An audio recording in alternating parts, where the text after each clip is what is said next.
Alright guys, we got a little storm brewing up here.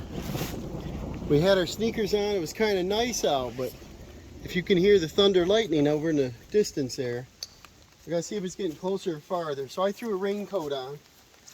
We got a present here from Grandma. She knows that Dawson loves his blueberries.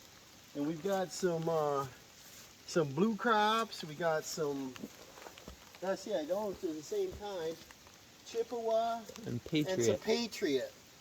And we got some hard ground up here, so we want to go ahead and dig it with a backhoe. I started here. See if this thing will run again.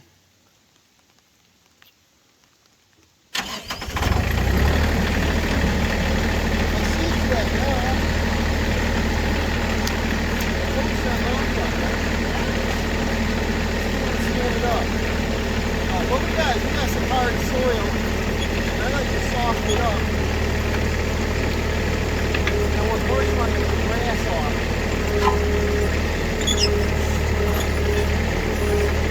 Of course, we don't have to do that. I just want to loosen it. I want to space it roughly 4 feet apart. Try to be 4 feet or more. Got the backhoe, why not use it? Any reason to play, you know? It's got a little play in that one. A couple little rocks. That's not too bad of soil. Over the years, I put a lot of compost and stuff in there. And we finally got it smoothed down. So, Grandma got that present for us. And then she said, you have to put compost and manure in the soil. That's recommended. Shut this noise off.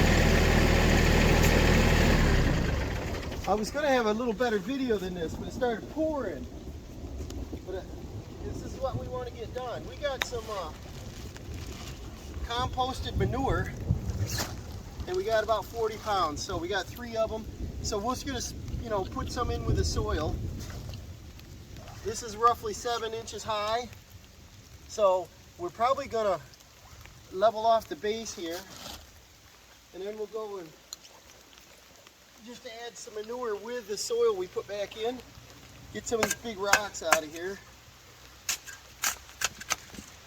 But what I like to do is over dig it, and it softens the soil so the roots will take good. And she said get these right in the ground, so we're not going to let them wait. We're going to get them right in. She gave them to us last night. And we're just going to put some of our manure in with it. And that's pretty much like our compost I use, We'll dump about 1/3 of this in there. And then I'm going to set it roughly in the center of that. And then I'll probably be putting more wood chips around it. And this one, like I said, is the blue crop. And these usually have prickers on them, so you gotta be careful. Sometimes if they don't want to loosen up, you can tap them. Sometimes they get root bound in the bottom.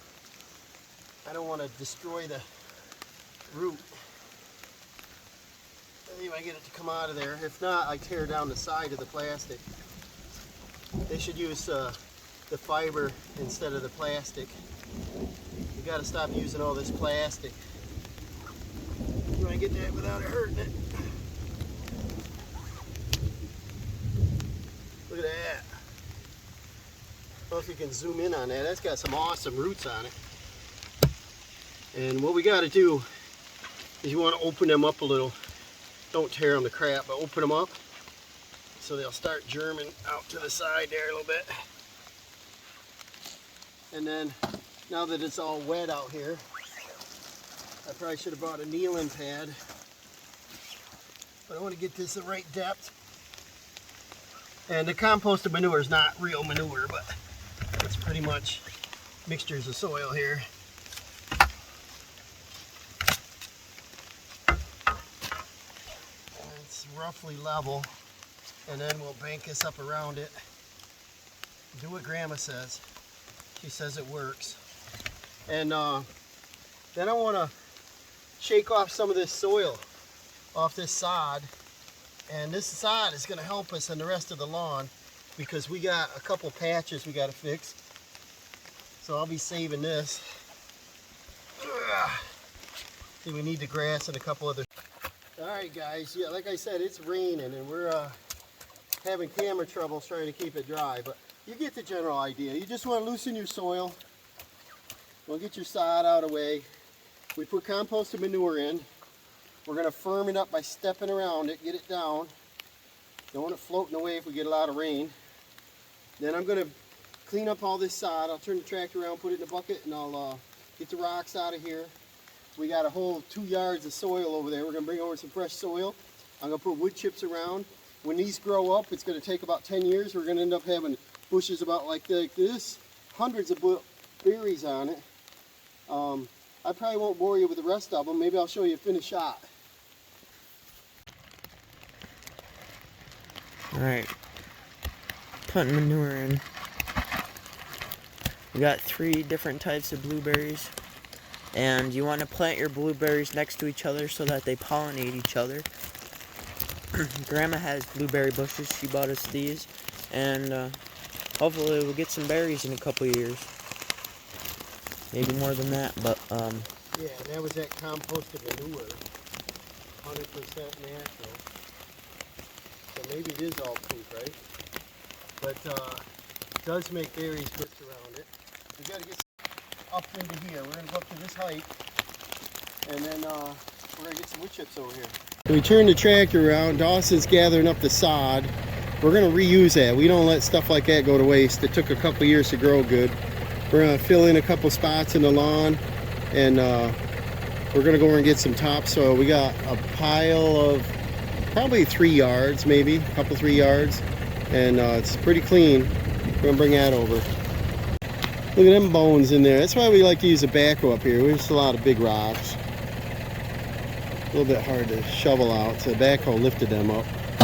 He's putting the last of the sod in there. Some of that nice stuff. And then we're just going to bank this around, and then we don't have a lot of weeds in with the blueberry bushes. All right, Dawson's got all the... I brought over a load of topsoil. He brought that and set it on top. Of course, we got the compost and manure below it. Now I brought over some wood chips. These are chips that we ground from our own tree, so it's a mixture of hard and softwood.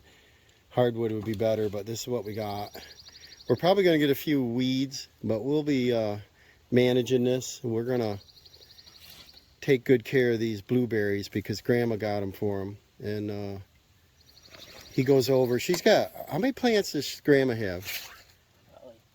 She's got like 3 or 4, but they're huge. They've been there for 30 some years. Yeah. And oh my gosh, the berries are what size? About the size of your thumbnail. Yeah. And bigger. They're pretty big stuff. And we can sit out there and just eat them, can't we? So hoping we get something like that here, and we'll do a little research to see what fertilizer's good, and if you have to put any spray or lime or anything on it. We'll do a little research. We'll keep the tags. We'll write down what order they're in so that we know which one produced the best, just like Dawson did on his plant garden over there. And then, you know, say the Patriot does the best over there, then that's what we would get next time, you know. But these are close enough together that they should get cross-pollination if they need it. Bees can travel from one to another without traveling the yard. And, you know, they'll add some good interest here. And they should grow up to be about 4 feet high, I think, right, Dawson? Yeah, 4 to 6.